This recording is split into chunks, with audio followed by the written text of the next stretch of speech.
এখন যাচ্ছি আমরা শান্তি ভ্যালিতে লাঞ্জাম হোমস্টের দিকে। কালকে রাত্রে এই রাস্তা দিয়ে নেমেছিলাম বলে দেখাতে পারিনি। পাশে সুন্দর নদীটা যাচ্ছে, যতটা দেখা জানো যায় আমি যাচ্ছি। পাশের ঝোপঝাড়টা অনেকটাই বড়,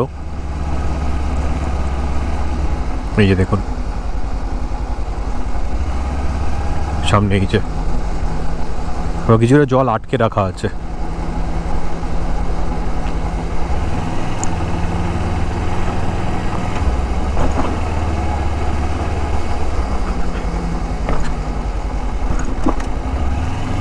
আচ্ছা, ওপর দিয়ে একটা রাস্তা নামছে, কিন্তু কোথা দিয়ে নামছে আমি জানি না।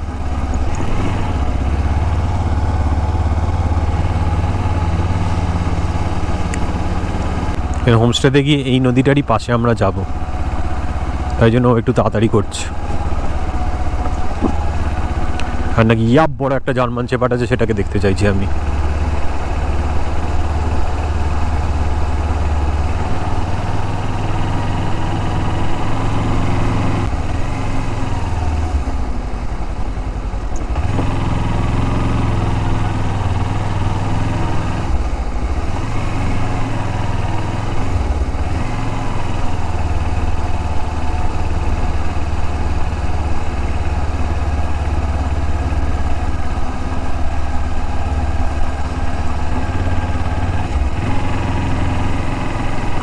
সাদা বালিতে ভর্তি রাস্তা, জোরে ব্রেক মারলেই পেছনে চাকা স্কিড করছে। এরকম আরও একটা ব্রিজ আছে।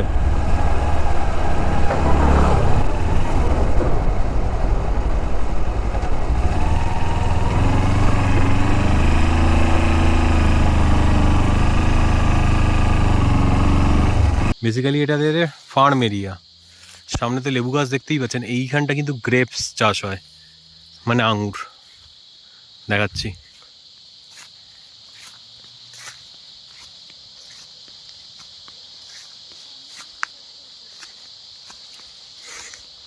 বাবা এখান থেকে আমি দূর থেকে পাচ্ছি গাঁদাফুলে। লেবু ভর্তি গাছ। মোটামুটি কেউ যদি জানুয়ারিতে আসে, এটা পুরো কমলা হয়ে যাবে। এটাও তো কমলা পাবে। আমি জানতাম না বেসিক্যালি, হ্যাঁ দেখে বুঝলাম যেখানে আঙুর চাষ হয়। মানে আঙুর গাছ সম্বন্ধে আমার পরিচিতি ছিল না।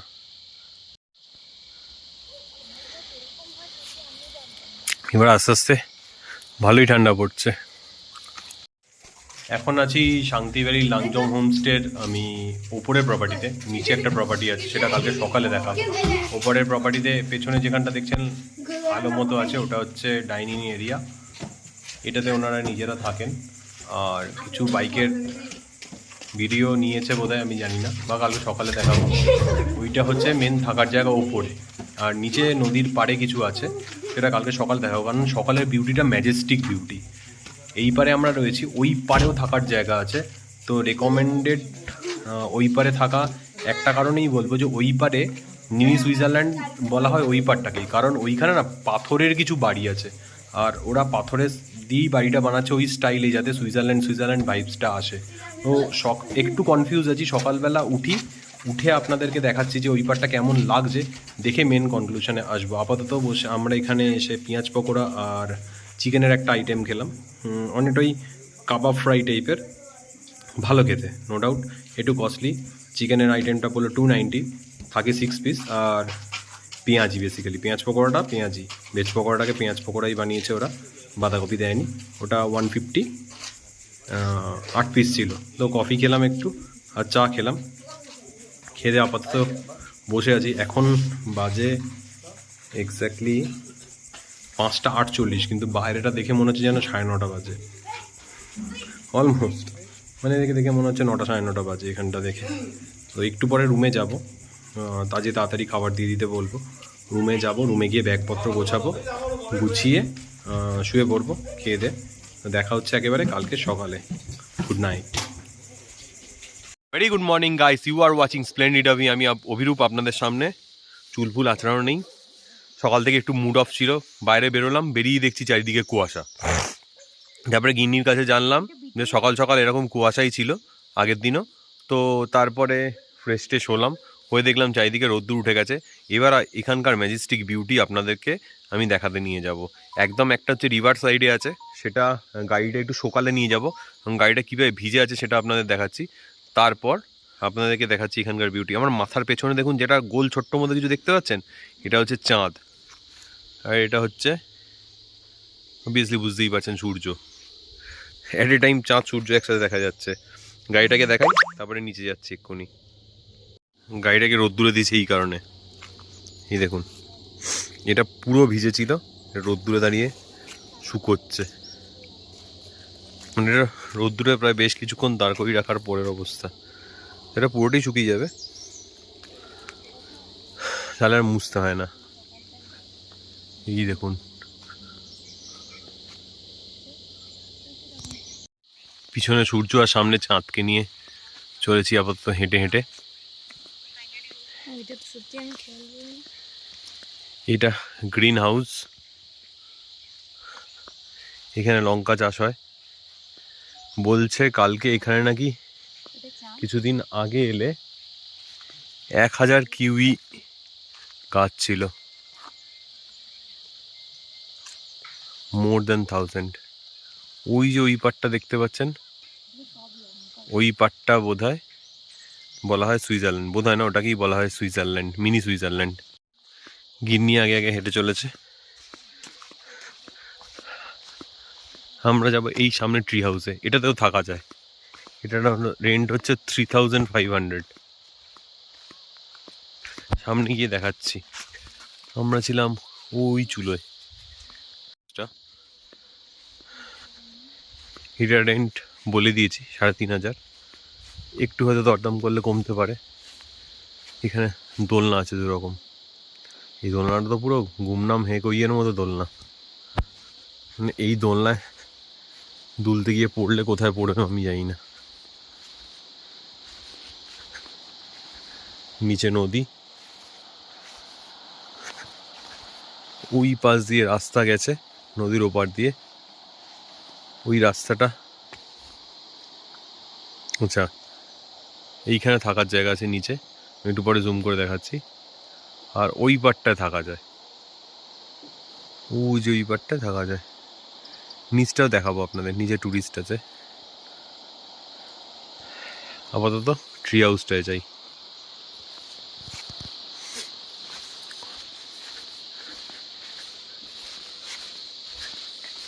এরা প্রচুর ফার্মিং করে, এদের নিজস্ব পন্ড আছে বললো। এটা কি আমি জানি না, বললো খোলা আছে, ঘুরে দেখতে পারেন পুরোটাই।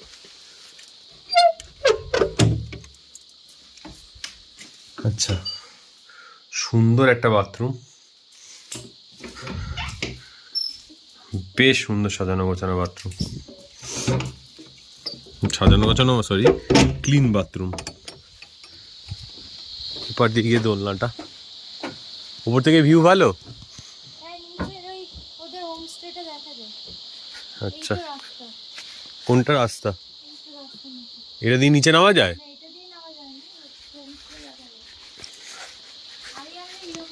আচ্ছা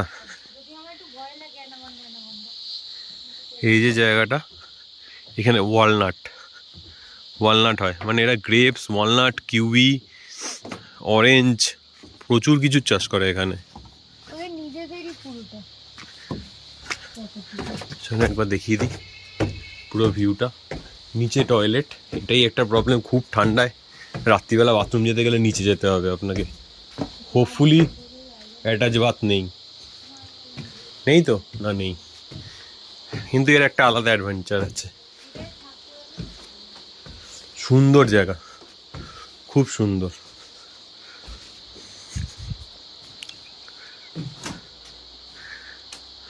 এটা আমি বুক করতে চেয়েছিলাম, বাট আমার গিন্নির বক্তব্য অনুযায়ী অ্যাটাচ বাথ নেই, তাই থাকতে চাইনি।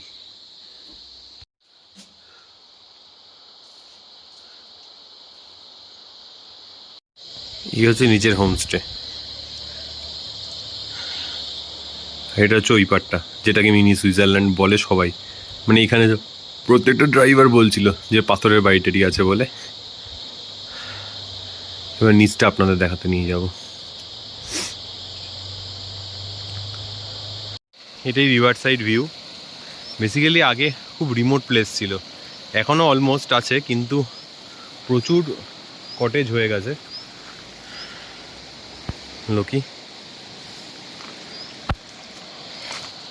এদিকে কটেজ, এখানে কটেজ, বাট ভিউটা খুব ম্যাজেস্টিক। এখানে একটা ব্রিজ তৈরি হচ্ছে এপার থেকে ওপরে যাওয়ার, এটা হয়ে গেলে দুদিকটা কানেক্টেড হয়ে যাবে রাস্তাটা।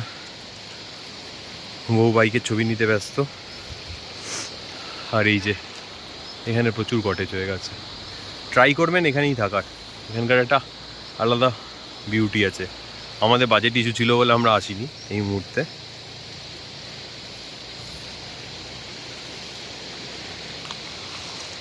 জলটা বেশ ঠান্ডা,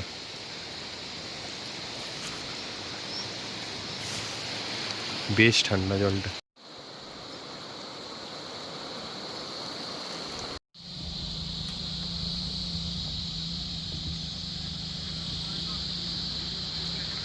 এই জায়গা থাকার জন্য আমি এমনি রেকমেন্ড করছি না, এই কারণেই রেকমেন্ড করছি রাত্রিবেলাটা এখানে খুব মজা হয় যদি গ্রুপ নিয়ে আসেন। ভোরবেলাটা খুব সুন্দর হবে এই জায়গাটা। আর এর থেকেও বড় কথা যে নর্মাল হোমস্টে পারে গেছে সবাই থাকেন, বাট একদম রিভার সাইড ক্যাম্পিং হোক বা এগুলোর একটা আলাদাই মজা আছে। তো দিরাং অবধি এলে আর 5 কিলোমিটার এসে এখানে আসাটা এমন কোনো বড় ব্যাপার নয় যে গিন্নির কটা ছবি তুলে দিই, নাহলে গিন্নি আমাকে এই ঠান্ডা জলে চুবিয়ে মেরে দিতে পারে। একটা রাস্তা আছে না, আবার মানে পাকা রাস্তা, নাও গিন্নি গিয়ে আটকে গেছে। বললাম এদিক দিয়ে আসতে, শুনলো না। এটা রোদ্দুর উঠলেই শুকিয়ে যাবে, তো ওই সামনেটায় বসে খাওয়া দাওয়া করা যায়, এখানে বসা যায়। তো বেশ সুন্দরভাবে এর একটা ব্যবস্থা করে রেখেছে। হড়কাবান বা জোয়ার এলে কী হয় আমি জানি না, বাট ছোটো সাঁকো মতো করা আছে। আমি এখান দিয়েই পেরিয়ে যাচ্ছি, খুব একটা জল নেই আপাতত, তাই জন্য। এই যে এটা খাওয়ার জায়গা, বসে তৈরি হচ্ছে নিশ্চয়ই, মাঝখানটা ফুটো করা আছে, নিশ্চয়ই এখানে ছাতা লাগানো হবে। নদী নদী, হোমস্টে একটাই টেন্ট আছে নিচে বলে।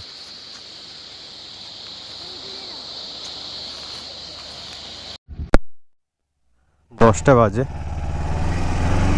এখান থেকে ব্রেকফাস্ট করে বেরোলো, বেচারার খিদে পায়।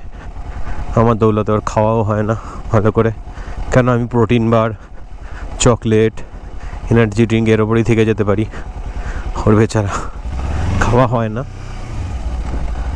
তো লামজাম হোমস্টেকে বাই বাই করে এখন আমরা বেরোচ্ছি সেলাপাসের উদ্দেশ্যে। প্রথমে সেলাপাস, তারপরে যশবন্তগড় ওয়ার মেমোরিয়াল, তারপর ওখান থেকে যাব জাং ওয়াটারফলস গিয়ে ইনি আমার জন্য এখানে দাঁড়িয়ে আছে, ওখান থেকে চলে যাব এয়ারফিল্ড হোমস্টে, তারপরের দিন বুমলা। তো আপাতত দিরাং থেকে বেরোই, একই রাস্তা আর বারবার দেখাবো না, দেখা হচ্ছে মেন রোডে গিয়ে।